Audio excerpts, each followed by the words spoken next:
Hello everyone. विज्ञान things में मैं राहुल आप सभी का बहुत बहुत स्वागत करता हूं। आज की इस वीडियो में हम लोग चर्चा करने वाले हैं रिफ्लेक्शन ऑफ लाइट यानी प्रकाश के परावर्तन के बारे में।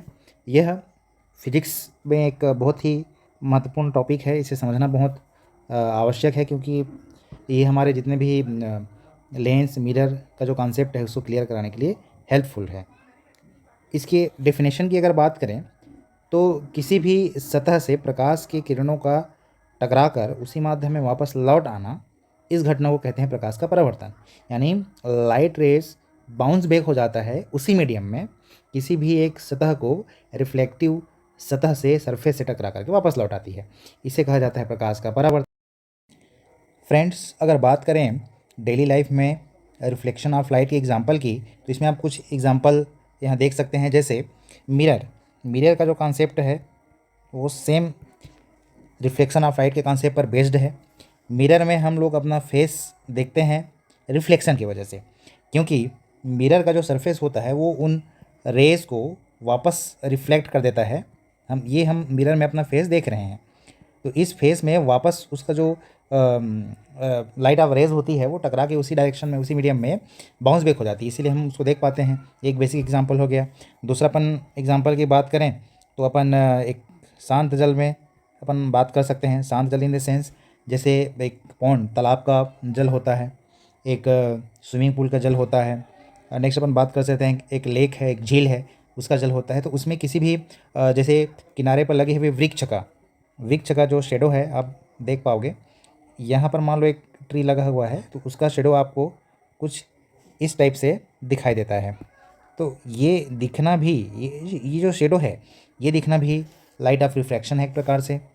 इसके साथ साथ ही अपन बोल सकते हैं कि कोई चमकदार सतह है जो चमकीला दिखता है। जैसे अपन बात करें, जैसे गोल्ड है, आपका सिल्वर है, तो इन सरफेस में जो चमक होती है, जो हमको देखने से चमकीला लगता है, अपन जानते हैं कि जहाँ ब्लिंक कर रहा है, चमकदार है, वो भी एक प्रकार का प्रकाश का परावर्तन है।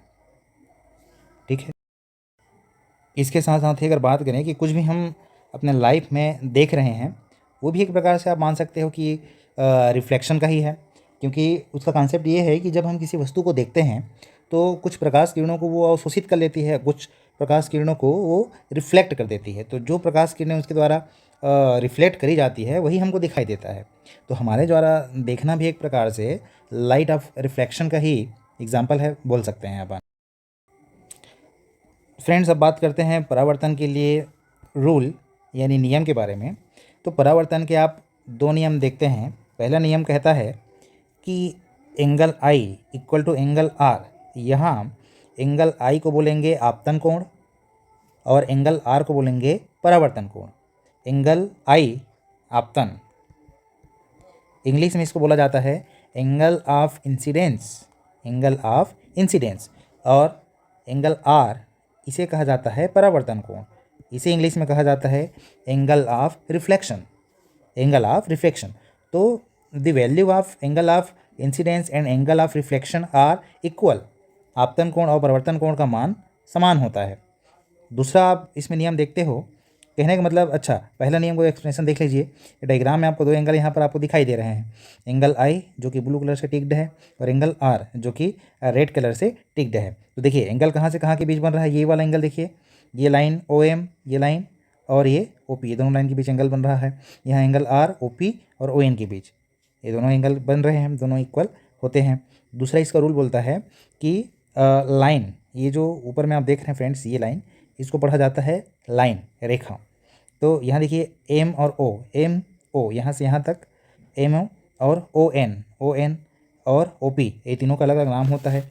एम ओ, प्रकाश की किरण जब आ रही है तो उसको बोलते हैं आपतित किरण, इसको हम लोग कॉल करेंगे आपतित किरण, इंसिडेंस रे। और दूसरा जो है ओ एन, ये जा रही है वापस टकराने के बाद, तो इसे बोला जाता है परावर्तित किरण, रिफ्लेक्टेड रे बोलेंगे। तीसरा ओपी, ओपी आप देख सकते हो ब्लैक कलर से है, डॉट डॉट वाला, डैश डैश वाला, ये ओपी अभिलंब कहलाता है। इंग्लिश में इसे बोलते हैं नॉर्मल। तो दूसरा रूल कुल मिला के कहता है कि आपतित किरण, परावर्तित किरण और अभिलंब तीनों एक ही तल में होना चाहिए, एक ही प्लेन में होना चाहिए। कहने का तात्पर्य यह है कि इनमें ऊपर से यदि हम लोग इसको देखना चाहते हैं तो एक ही प्लेन में ये तीनों जो रेज़ है वो स्थित है। जैसे ये ऊपर से देख रहे हैं, ये रेज़ है, ये तीनों एक ही प्लेन में लाई करते हैं, ऐसा है इसका कहना। प्रकाश के परावर्तन आप देखोगे ये बेसिकली दो टाइप के होते हैं। पहला जो टाइप होता है, पहला टाइप उसे बोला जा रहा है सममित और दूसरा बोला जा रहा है असममित। इंग्लिश में सममित को बोला जाता है सिमेट्रिकल और असममित को बोला जाता है एसिमेट्रिकल। सिमेट्रिकल उस चीज़ को कहा जाता है जिसमें किसी मिरर में देखने पर या वाटर इमेज, मिरर इमेज दोनों में देखने पर दोनों हिसाब से वो समान दिखाई देता है, अर्थात जिसका जो स्ट्रक्चर है वो क्या होता है, समान होता है, उसे बोला जाता है सममित। और असममित आप समझ गए, जो समान ना हो।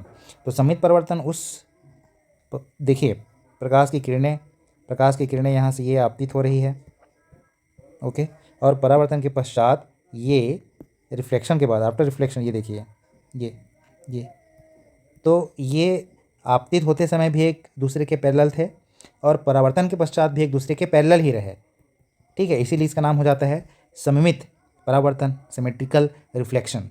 वहीं अगर बात करें असममित परावर्तन में तो उसमें बेसिक चीज़ जो चेंज होने वाली है वो कौन सी है, ये आपका एक सरफेस हो गया, प्रकाश की किरणें आपतित हो रही हैं, आपतन। इस केस में परावर्तन के पश्चात ये अजीब से दिशाओं में परिवर्तन होते हैं, ज़रूरी नहीं है एक दूसरे के पैरेलल हों, इसीलिए इसको कहा जाता है असममित। फ्रेंड्स, तो आज की वीडियो में बस इतना ही। नेक्स्ट वीडियो में अपन और रोचक जानकारी प्राप्त करेंगे। तब तक के लिए thank you, take care, please like, share and subscribe the channel, please press the bell icon.